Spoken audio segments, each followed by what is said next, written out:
Welcome back to the news today. This is a one-on-one. Nearly a week after the Israeli election, and the Zionist Union Party is beginning to digest the defeat. After leading in the latest polls over the Likud party, the outcome was far from expected. And now the center-left party is getting ready for what looks like a long period in the opposition. My guest tonight, Professor Yossi Yonah, was elected as a new member of parliament. He teaches political philosophy and philosophy of education in the Department of Education in Ben-Gurion University in Beersheba. Good evening. Thank you very much for coming.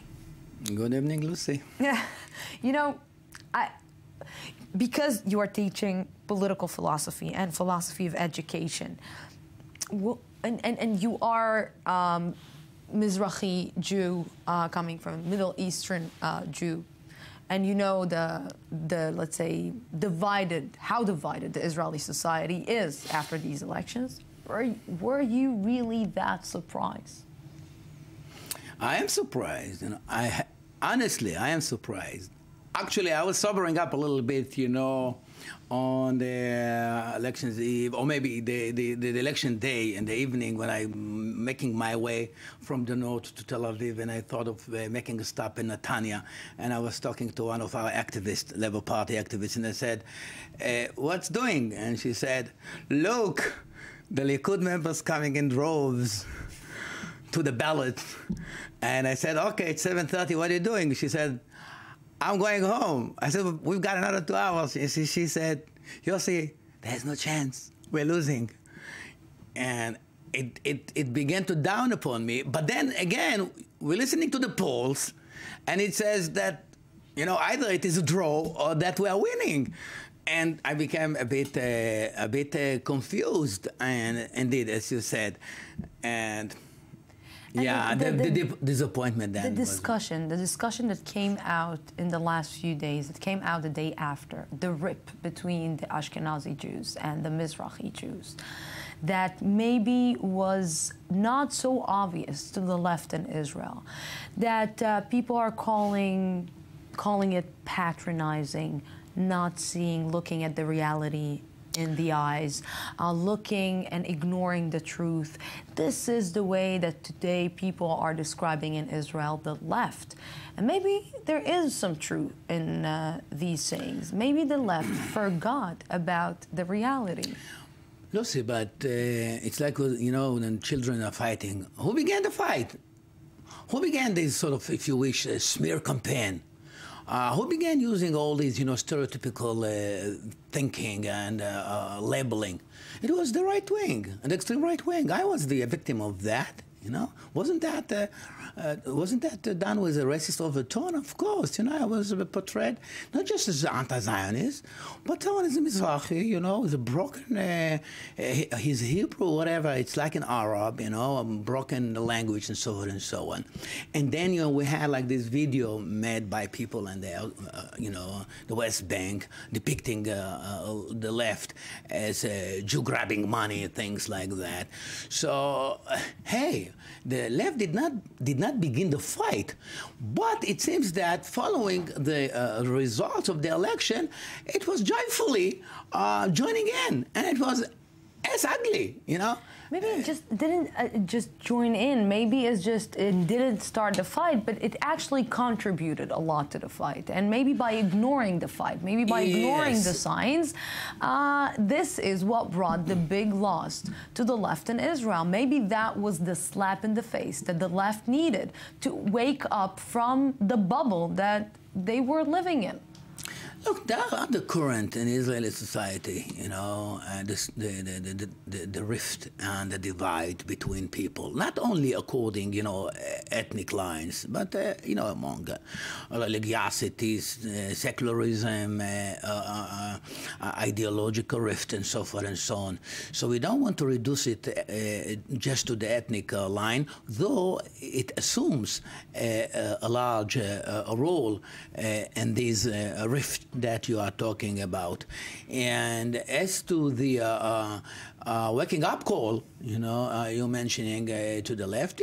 Yeah, I think that there is something, something like this ought to be taken into consideration on part of what it is called the left. But you've got to all realize that some of the what called Israeli left is left only vis-a-vis the Israeli-Palestinian conflict, but it is a far right wing, you know, in terms of economic policies, economic ideologies that it assumes.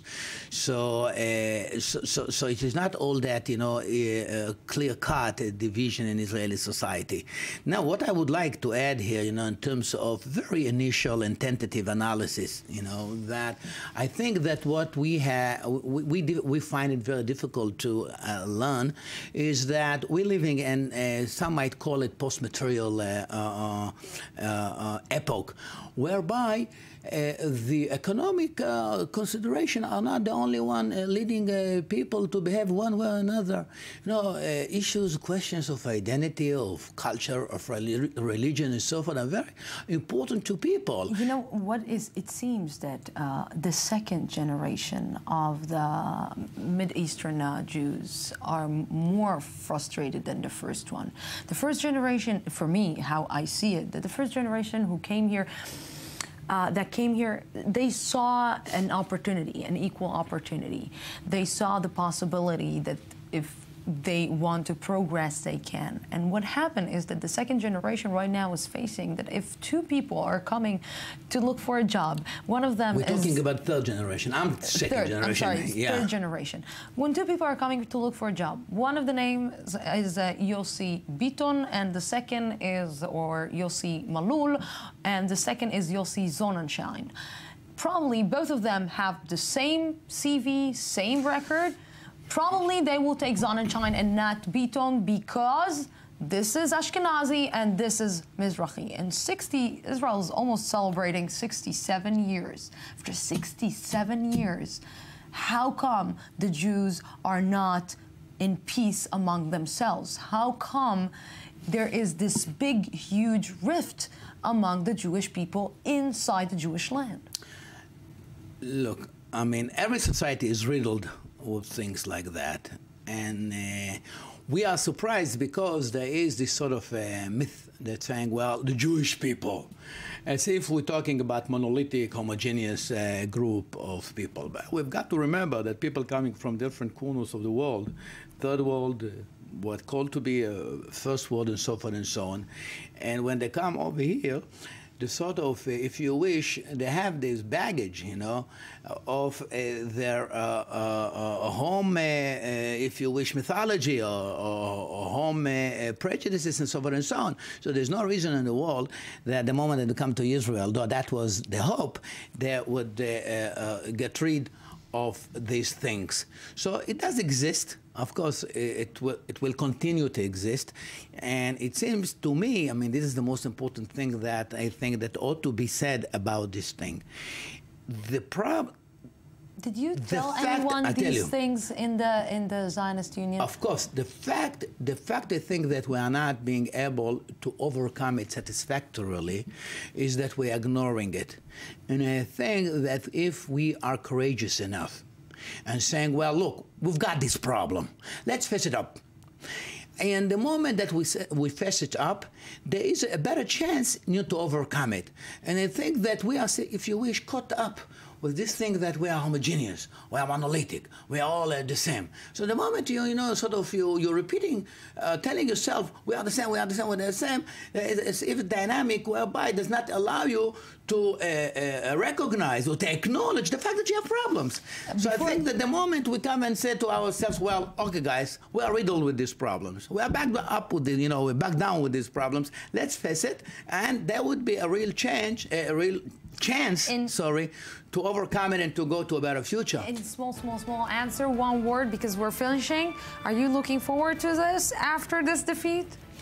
Looking forward to what? Entering to your the next job? Yes. Wow. You know, I haven't digested it yet. And you will have enough time. Yeah, I have enough time. You will have enough time. Yeah, I'll go to Great the parliament, and you're going to light the torch, right, on the Independence Day. So, look, we're facing up some challenges ahead. Big challenges. Thank you very much. Thank you, Thank you very much for being here. Thank you, our viewers, for being with us tonight. Tomorrow, same time, same place from the Jaffa Port, Israel. Have a great night.